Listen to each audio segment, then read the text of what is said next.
Huwag po mawawalan ng pag-asa kasi hindi naman po panghabang buhay, ganyan po ang nararanasan po namin. Magbabago rin po yan. Naawa ako sa sitwasyon ni Dayan sa kanyang pag-aaral para lamang makapagtapos, pero mas nangibabaw pa rin sa akin yung paghanga dahil nga sa ginagawa niya para lang makapag-aral. Gusto ko na nga po magtrabaho para di na po namin nararanasan ng ganito.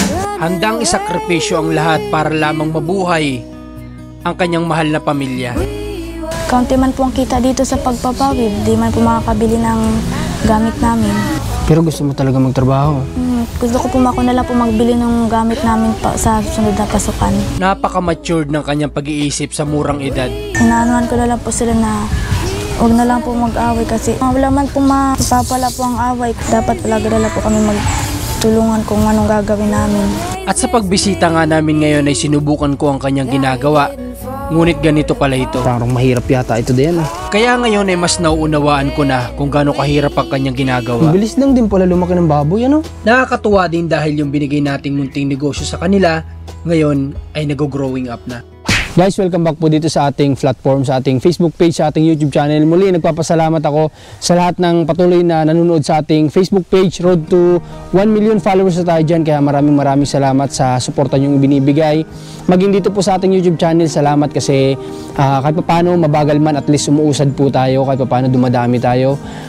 Hindi lang ganun kabilis yung progress. Pero salamat po sa inyo, sa mga viewers ni Kuya Paul. Thank you so much po. Ngayon, dito tayo ngayong kinadayan at timing yata na nandito yung bata. Tara po, samahan nyo kami ni Rans at kamustahin natin sila. Kasi nung last time, dalawang sunod, wala si Dayan. Kaya ayun, tara. Dala tayo dito ang pasalubong para sa kanila.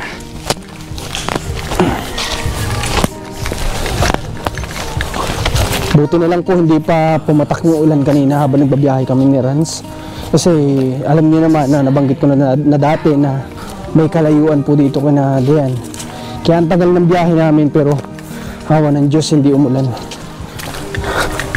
Aba, naggagawa na naman yata ng pawid sila ah. Kasi Dayan.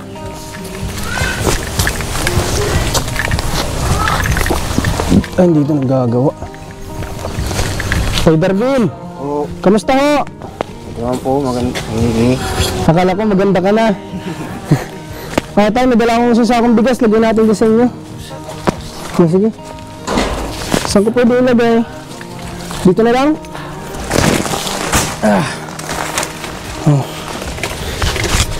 Buti na timingin kita diyan. Kamusta ka naman? Okay lang po. Ha? Okay ka naman? Kailan ka pa nagagawa ng ganyan? Kanina lang po ako nagsimula. Kaninang umaga? Sino nanguha niyan? Kami po ni Mama kahapon. Kahapon. Ano yun, order sa inyo o ano? Di po, di-deliver lang po namin. Di-deliver nyo? O, 2 beses ako dito pumunta, hindi kita na-timingan ay. Buti na nga lang ngayon eh, saktong-sakto naman yung pagpunta namin. Kaya nga po. Akala ko nga, sabi ko baka linggo ngayon, baka nananasa ka. Kahapon po ako nagsasak, kasama ko po si Mama. Ilan yan, ano nyo na yan, yung i-deliver nyo na yan, may bilang ba? Ano po? Ilan ang target nyo? Mapasabay lang po ako ng 50 na piraso. Naalala ko dito kay Dayan si Cyril, Naalala ko si Cyril sa iyo, yung isa sa tinutulungan ko din dati, na ganito din yung ginagawa niya, paggagawa ng pawid, tapos nag-ano din siya, nagtatanim ng palay, tapos nag-ano din ba sila ng walis? Nagkakayas po.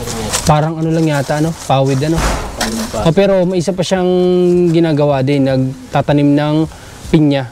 Yun, parang si Dayan nga din. Opo. Kamusta ang pag-aaral mo? Okay naman po. Balita ko nung nakaraan, hindi ka nakakapasok ka o kahit wala kang pera o hindi? Nakakapasok po. Hinihiram ko lang po yung pamasahe ko po dun sa sa driver po ng bangka. Hinihiram mo lang? Galing ni Dayan magtahi ng Sanay-sanay ka na talaga, no? Kaya nga po. Nagtanghalian na ba kayo? Siya na po, natapos pa lang po. Anong ulam nyo? Yung kinuha po namin ni Mama din dun po sa pakatan po yung sihi baga po. Sihi? Anong luto nun? Ginataan sigurado? Hindi po, ginisa lang po ni mama. Mali ako Mali ako ng hula ngayon Okay, ginisa pala. Paano nakabayad ka na sa bangka dun sa sinasakyan mo? Hindi pa po. Paano nung mga nakaraan na napasok ka, wala ka man lang daw yatang kadala-dala? Wala nga po. Paano yun? Paano tanghalian mo? Minsan po, nakikikain na lang po ko doon sa mga klase ko. Buti, kumbaga, may sobra sila sa mga dala nila. Opo. Binibigyan man po ako nila O baka sadyang dinadagdagan nila para sa'yo.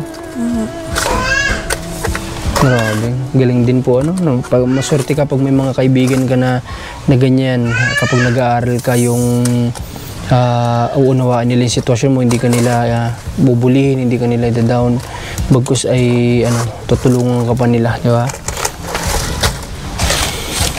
Pwede ko ba i-try yan, Dayan? Sige po. Turo mo nga ako paano?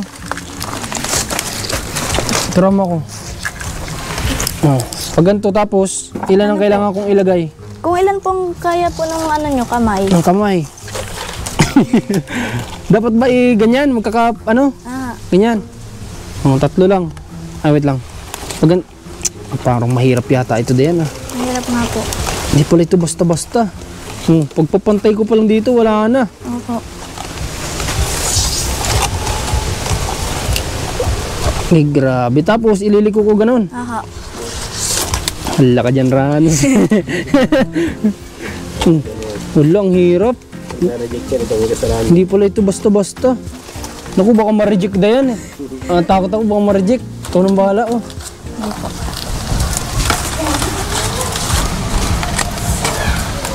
May nare-reject din ba sa ganyan? Pag sala-sala po yung tusok niyo po ng balingway. Nire-reject nung Ibig sabihin, chinecheck niyan isa-isa? Hindi naman po. Inaayos lang po namin para po hindi magreklamo yung sa bagay. Yung bibili din sa kanila, Hindi naman magreklamo na bakit ganito yung pagkakatahi ng mga pawid. Sipag, pati nga si Tatay Darwin po nandun dun sa labas. Ang ginagawa naman yata ay paggagawa ng walis po. Walis tingting. Mamaya kausapin din po natin si Tatay Darwin. Opo. Grabe. Napakasipag. May hindi ako naintindihan kay Papa mo nung nakaraan.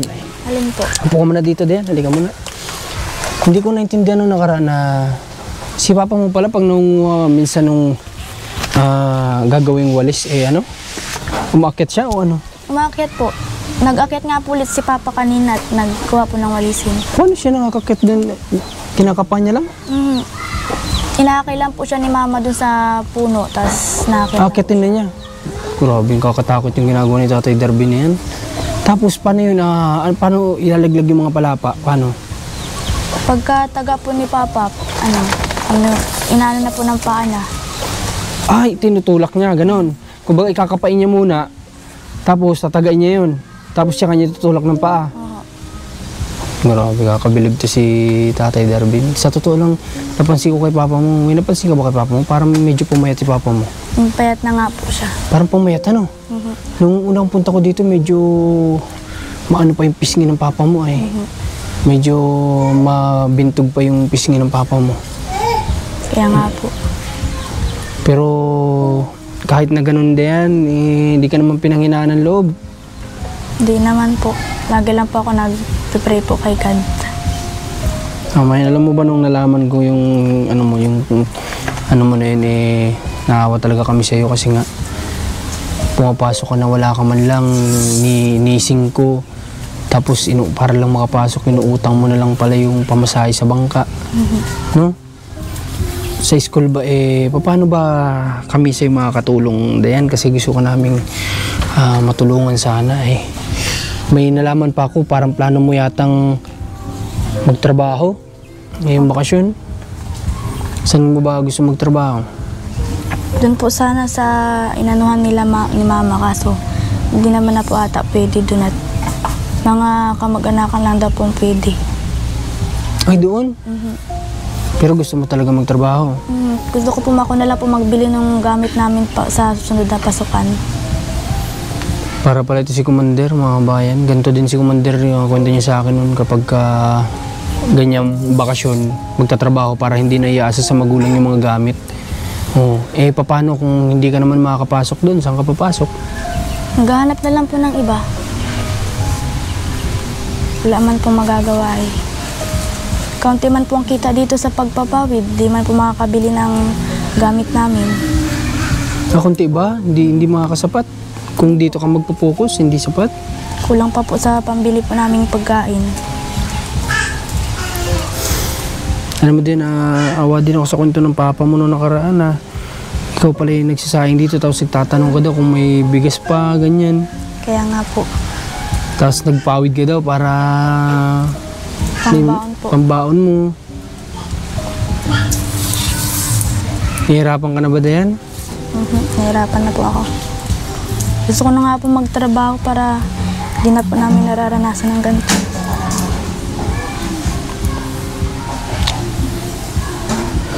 Sabi pa ng papa mo, nung nakaraan nagkain yata kayo ng Sabi niya po, hinati lang, yung lugaw, tas kanin, tas ilagyan ng saging.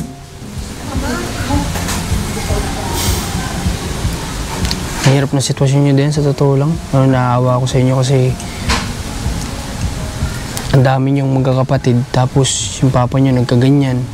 Tapos ikaw, gustong-gusto mo makapagtapos. Kaso ang dami ding mga gantong pagsubok sa iyo na lalo-lalo na ikaw yung, kumbaga, grade 9 ka na kasi ay. Grade 9 ka na, di ba? Apo, Ikaw yung talagang malapit na, kumbaga, doon sa time na makakatulong sa magulang mo.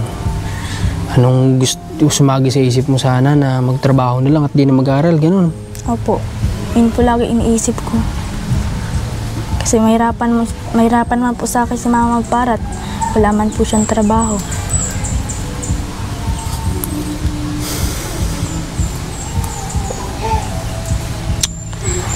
Okay, gagawin natin ng paraan Dayan para hindi ka mahinto, ano? Apo, Diyan ba may tuition fee ba kayo dyan na binabayaran?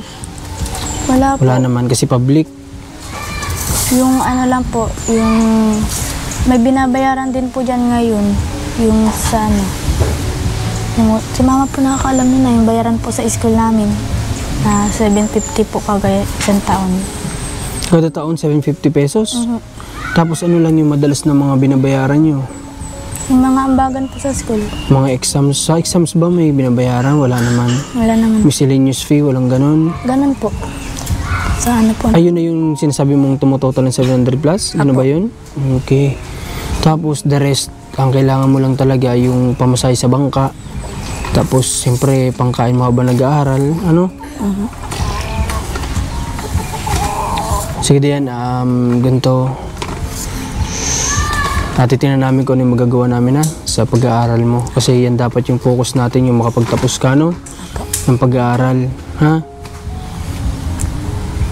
Sige, ganito. By Monday ba may pasok ka? Bukas po.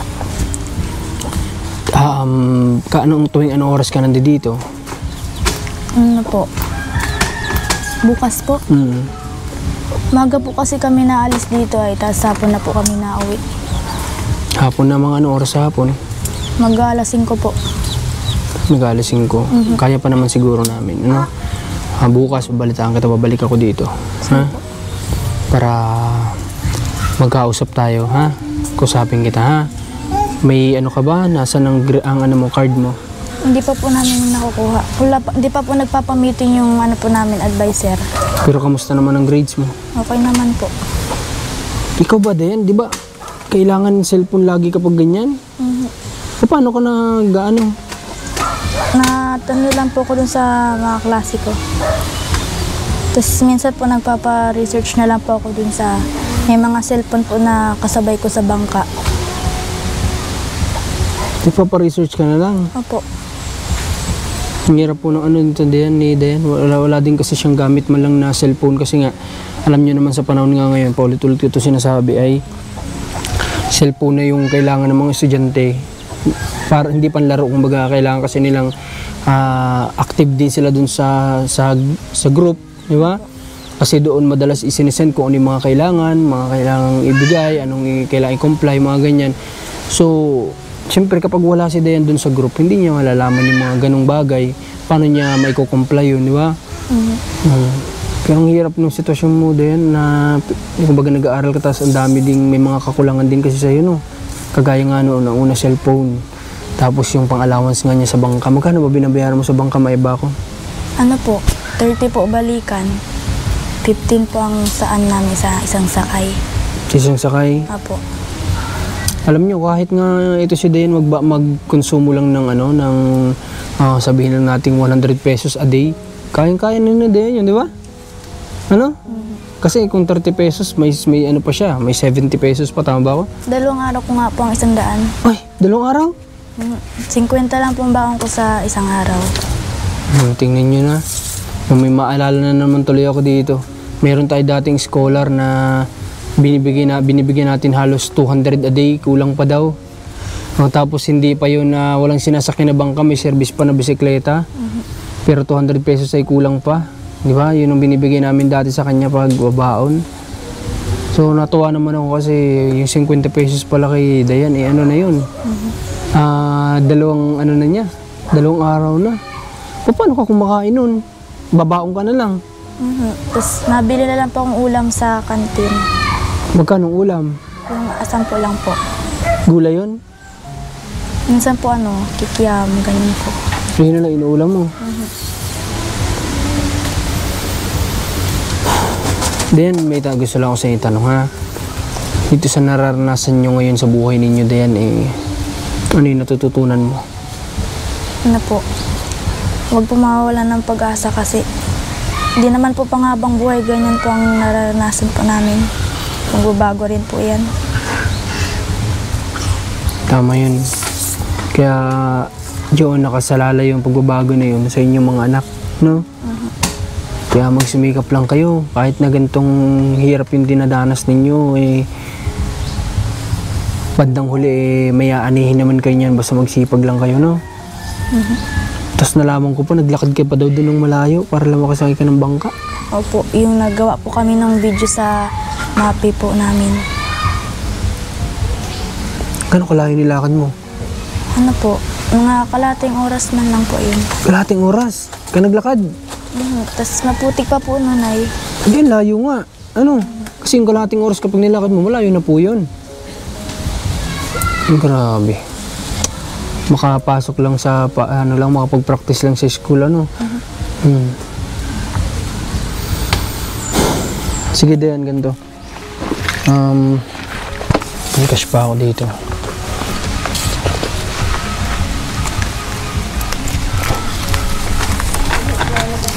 Huwag muna to din. Tapos, by tomorrow ay babalik kami dito ni Rans kapag kahit na medyo pahapon na paggabi na. Yung sabi mo, no? Opo. O kaya naman, kung makabalik kami dito tapos wala ka pa, di kalap sila, papa mo na lang yung kakausapin namin, ano? Hindi mo ba makukuha yung yung card mo para makita namin? Hindi mo makukuha? Hindi pa po. Sa 4th quarter pa po yung nakukuha eh. 4th quarter pa? Okay, hindi pa pala ngayon, ano? Paano itong mga kapatid mo, ay kwento nila sa akin noong nakaraan, wala din daw silang binabaon pagpapasok. Sanay naman na po yan sila na walang pambaon sa school. Basta naalmusal po dito sa bahay. Grabe. Matanong ko pala, Dayan, nung ikaw ba ganyan din sa kanila nung dito ka nag-aaral? Ganyan din yung dinadanas mo nun? Ganito na talaga ba yung buhay nyo noon? Ganito na talaga? Hindi naman po. Doon nakakapagtrabaho sa papa mo? Nagsimula lang nung hindi na? Kasi wala na po sa amin maghanap buhay. Diyan, may gusto ako sa yung tanong kung mamarapate mo lang, ano? Si mama at papa mo ba, madalas ba nag-aaway? Opo. Dahil saan? Dahil nga po sa sitwasyon po namin. Inaanuhan ko na lang po sila na huwag na lang po mag-away kasi wala man po ipapala po ang away kung puro lang po away. Dapat palagi na lang po kami magtulungan kung anong gagawin namin. Sigurado ako, sa nakikita kong sitwasyon, si mama mo yung nagagalit, ano? Kasi nga ganito si Tatay Darwin, ano? Ano, sinasagot na lang ni papa mo kapag gano'n? Ano po? Sisisi na lang po siya, bata po.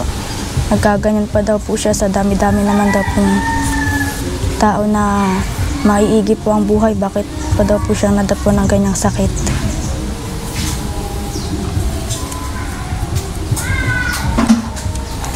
No, kasi Dayan, sa totoo lang, nakita ko kasing Facebook ng mama mo. No? Tapos yung mga nakita kasi akong post niya doon, na alam ko na, sa pagkakabasa ko, alam ko naman na may laman yung bawat pinupost niya doon, no? At naisip ko lang din na marahil may hindi nga sila pagkakaintindihan madalas ang papa mo. Kaya natanong ko sa'yo, no? May time ba na dumarating ba sa time na gusto na din, parang gusto ng mama mo mag-alis dito, ganyan? Yun po lagi ang inaano sa amin ni mama. Iiwan kayo, ganyan.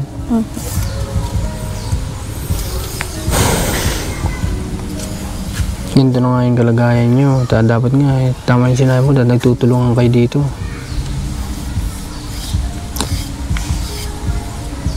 Diyan, sa nakikita ko sa'yo, alam mo, ikaw yung matured pag-iisip mo, no? Kaya hanggat sabot na makakaya mo, sabihan mo sila mama papa mo, no? Kapag ganyan, ano? Kasi ang hirap ng magkahiwalay ang mga magulang. Ako ganun ako, hiwalay ang mga magulang ko, napakahirap. Kaya huwag mong hayaan na dumating yung pamilya niyo sa ganun. Ha?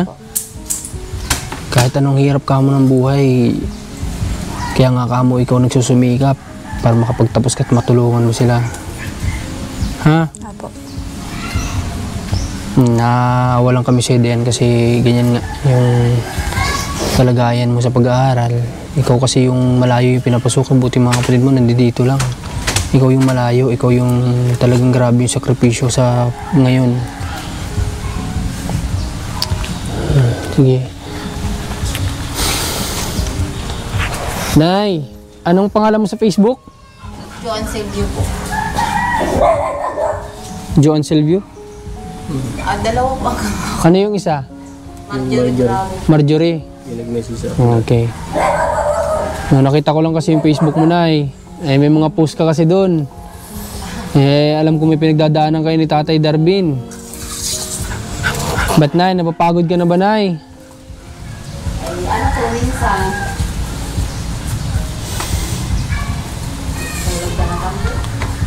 Huwag kayo dapat mapagod, Nay, kasi kailangan din kayo ni Tatay Darvin, Nay. Kasi si Tatay Darvin, kita mo naman, oh, kahit na hindi siya nakakita, gumagawa naman ng paraan.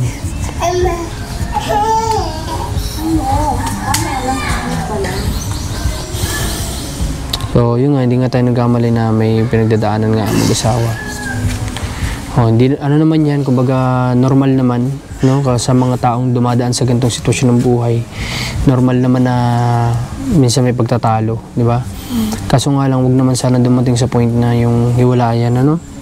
Kawawa naman si papa mo dito kung mamaya kung ano pa maisipan niya ni papa mo. Di ba? Nagsabi nga siya dati noong unang interview ko na naisipan niya dati magpakamatay. Kaya nga po. Alam mo, kapag nawalan niya si papa mo ng kinakasama o ano, malulungkot yan, baka makaisip pa yan ng ganun. Kaya ikaw yung mamagit na sa kanila, no, bilang anak. Huwag mong hayaan na dumating sa point na ganun. Sige, tsaka may isa pa akong gusto sabihin sa'yo. Kung gusto mo magtrabaho ngayong bakasyon, kailan ba ang bakasyon nyo? Sa ano pa ata? April? Sa April? Okay, titingnan namin kung pwede ka makapagtrabaho dun sa shop namin kung meron kang pwedeng matuluyan, ano?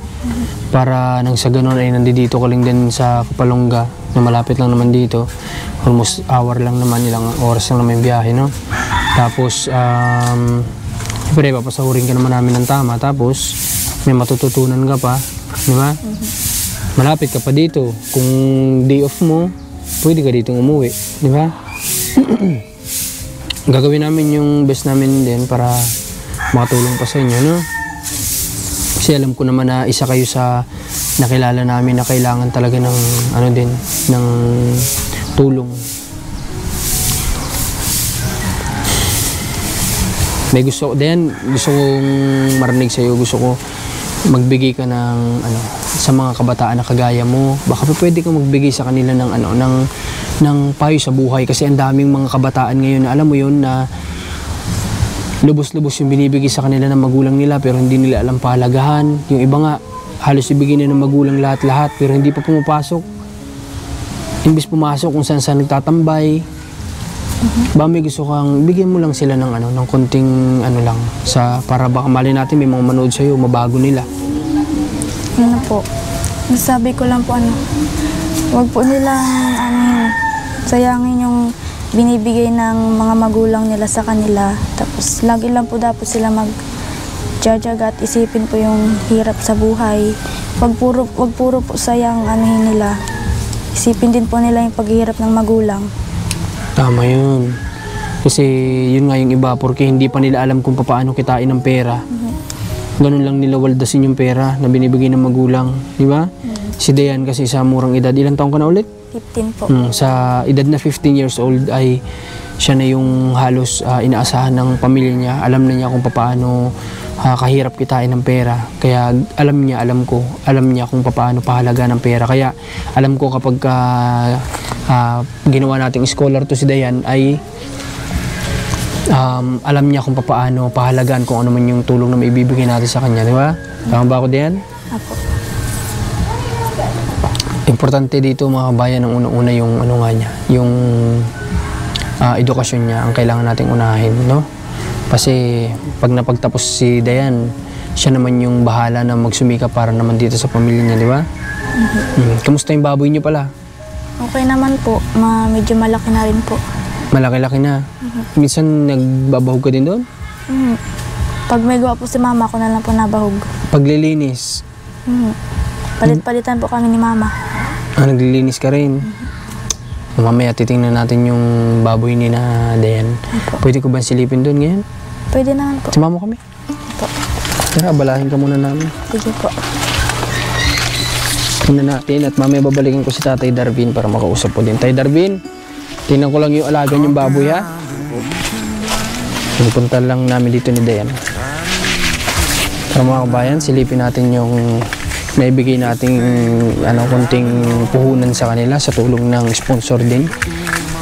Silipin natin kung may nag-improve ba sa size nila mula nung makita natin nung nakaraan. Excuse.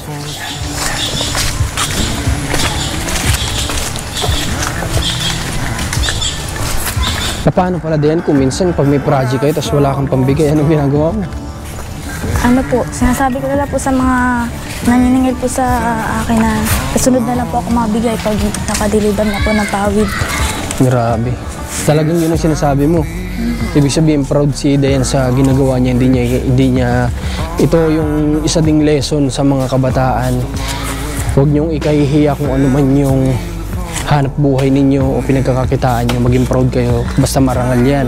Tinan niyo si Dayan, open siya na sabihin niya na pag nakapagpawid ako ganyan. Yung iba baka sa edad ni Dayan o sa parang ganito na parang dalaga na din, baka mahihiya na, di ba? Sabihin yung gano'n na kumukuha siya sa pagpapawid niya. Ito na, laki na agad Dayan, ang laki na agad. Hindi po yan. Ay, hindi ba ito? Ito pala. So, hindi, lumaki nga Lumaki kasi malit-lit yan nung nakaraan pagpunta namin dito. Ang bilis lang din pala lumaki ng baboy, Ito yung dalawang baboy na pinagsisimula nila Dayan na i-provide na natin sa tulong ng sponsor. Kaya salamat. At pag lumaki ito, may benta nila. Pero Dayan, ang sabi ko kasi kala mama at papa mo, pwede din kasi kayong mag-alaga ng 45 days. Tapos hanap tayo sa sentro ng yung babagsakan talaga ng kapag ready to pull out na yung mga 45 days nyo, isang bagsakan na sa palengke yun. O at least yun minsan nga 35 days lang pwede na ibenta. O at least yun every month, sabihin na natin every month may pera kayo. Dito kasi ilang buwan yan? 3 po. 3 buwan bago pwedeng maibenta, ganun. Ang tagal din, 3 buwan. Stock po ang Kumbaga para sa akin lang yung medyo mabilisan umikot yung pera, di ba? Yung 1 buwan lang may income na kaagad, malaman na agad kumikita o wala. Dito 3 buwan, medyo matagal kasi. Hindi ko na kasi inabot sila mama mo nung nakabili nito. Sakto pagdating ko dito, sasabihan ko sana nakabili naman na. Pero maganda naman at sinubukan nyo sa ganyan, ano? Kung may income, di tuloy nyo. Sabi nga nila, plano nila, dadagdagan daw yun nila. Kaya So, sunod, ano? Maganda yun. Para na sa ganun ay, ano, pagdami niyan, ibig sabihin lumalaki yung negosyo mo. Okay, tara. Lumaki yung ano nila. Lumaki-laki na yung baboy nila. Nakakatuwa din. Kasi maliit-liit yan nung huling pagpunta po natin dito. Maliit pa yan. So ngayon mga bayan ay sana naman sa narinig ng mama ni Dayan, nasa sinabi ni Dayan, huwag naman sana silang mag-away o ano, di ba? Kasi siyempre sinasabi ni Dayan kung ano din yung nakikita niya sa magulang. So siguro hanggang dito muna itong first vlog natin. Abangan nyo yung part 2, kakusapin ko si Tatay Darwin para na sa ganun ay ano, malaman din natin yung ano niya, yung feelings niya, di ba? Importante na nalaman natin yun. Kasi nga sa nakikita ko talaga sa ano, sa kanila mag-asawa, hindi po ito normal, ano, na kumbaga hindi naman sa ano, kumbaga may ano, malapit na kasi, malapit nang mauwi sa ano, sa alam mo yun, yung may iwan na isa ganun. Kaya kausapin po natin sila. I've been running east, looking for a sunset, digging deep since 9